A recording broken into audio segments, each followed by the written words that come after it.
Fiora, I'm Cyril Namal Fernando, and today I am presenting my action plan for embedding cultural diversity in Catholic schools in Aotearoa, New Zealand, while honoring our Catholic traditions.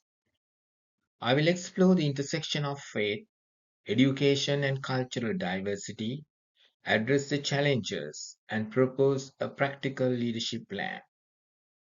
Therefore, this is all about creating inclusive, faith filled communities where every learner thrives. Catholic schools in New Zealand operate at a unique crossroads, balancing faith, education, and increasingly diverse cultural landscape. The challenge is to lead in a way that culturally responsive while staying true to our Catholic ethos. If I justify the relevance, this matters because it aligns gospel values, the Treaty of Waitangi, and the multicultural realities of our schools. Therefore, today I would reflect on our ethical and professional responsibilities, draw how on leadership theories, propose an actionable plan. Think about your own schools. How do you balance cultural inclusion with Catholic fidelity? Catholic schools in New Zealand.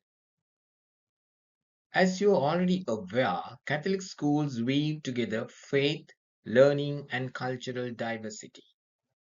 We are committed to inclusive education, enriching cultural diversity, and fostering justice and service for all while maintaining our special Catholic character. This intersection challenges us to honor both our faith and the diverse communities where we serve, including whānau and parish partnerships. Looks at the ethical foundations guiding this work.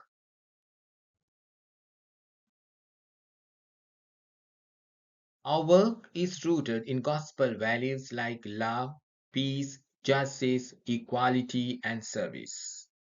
According to Catholic social teaching, as the compendium states, the dignity of human person is at the heart of our social doctrine.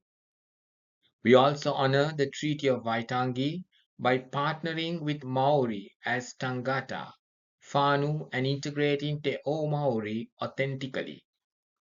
This means challenging discrimination to ensure every learner's dignity is upheld. But how do we balance this cultural responsiveness with the Catholic fidelity? Let us explore this tension. Embedding cultural responsive leadership. First, you need to acknowledge the challenge.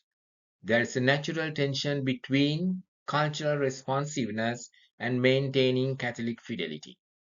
Always, culturally responsive leadership invites diverse perspectives, but we must ensure alignment with our faith based mission. The desired goal is a harmonious balance where there is both faith and culture enrich our schools. Let me ask from you all, as leaders, how do we navigate this? It starts with the understanding of our responsibilities. Professional leadership and responsibilities are vital in Catholic education. As leaders, we are expected to adhere to the Teaching Council Code and fostering relationships, professional learning, and learner well-being. It is also vital to important to tie them to the Catholic ethos. These align with our special character, integrating faith into pedagogy and sacramental life. We answer to both the state and the church, balancing and safeguarding the equity and the gospel values. As a matter of fact, this dual role brings challenges. Let us dive into these tensions and challenges. What are these tensions and challenges? Tensions arise when Catholic teaching meet cultural practices or societal expectations, like navigating gender identity or liturgical norms. Remember, there is also a danger of cultural tokenism, superficial inclusion that lacks depth. In order to navigate this successfully, we require pastoral sensitivity and consultation with the stakeholders like migrant families, communities, or church authorities. Have you all faced these tensions in your schools? How did you respond to them? That is why we need to address these issues. We need ethical leadership approaches.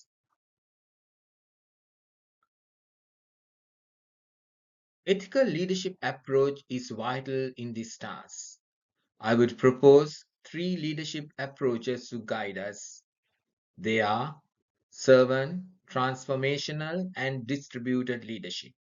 Servant leadership reflects humility and service, resonating with our Catholic ethos. Transformational leadership inspires a shared vision, and distributed leadership empowers the staff to share cultural responsiveness.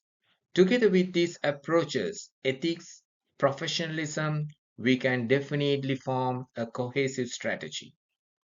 Now, let us look at the culturally responsive models to bring this into effect. What are the cultural responsive models? It's also important to have cultural integration. We can draw on Maori and Pacifica concepts like Whanatanga, building relationships, and Manankintanganga, showing care and hospitality. Practical strategies like forming authentic partnerships with communities to enrich both spiritual and educational experiences. These models definitely help us to foster inclusive, faith filled communities. So, therefore, how do we put this into practice?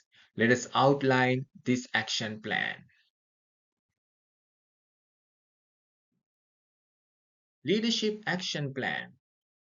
Here I present four-step action plan to embed culturally responsive leadership. First, conduct cultural audits with staff and community, input using distributed leadership. Secondly, provide a professional development on Catholic social teaching and Te Ao Maori to inspire transformation. Thirdly, it's important to integrate cultural protocols into liturgies and school events reflecting servant leadership. And most importantly, it's very, very important to monitor progress with feedback loops to ensure equity and inclusion. So, if I speak about the timeline and resources, I would say this will take at least 12 to 18 months, supported by the diocesan resources and teaching council guidelines. To strengthen this plan, here I propose some of the recommendations. These are my actionable ideas which I think would work for this purpose. First, update the school charters to explicitly embed treaty principles. Secondly, develop cross-cultural religious education modules. Then focus on community, foster Whanatangata through Hui, shared decision making with communities. Create evidence-based goals, for example, annual Hui with Hui partners to co-design religious education models could increase Maori learner engagement by 20% as measured by the surveys. This shift, the emphasis, these steps move us from the tokenism to deep integration in pedagogy and governance. Let us wrap up this critical analysis reflection.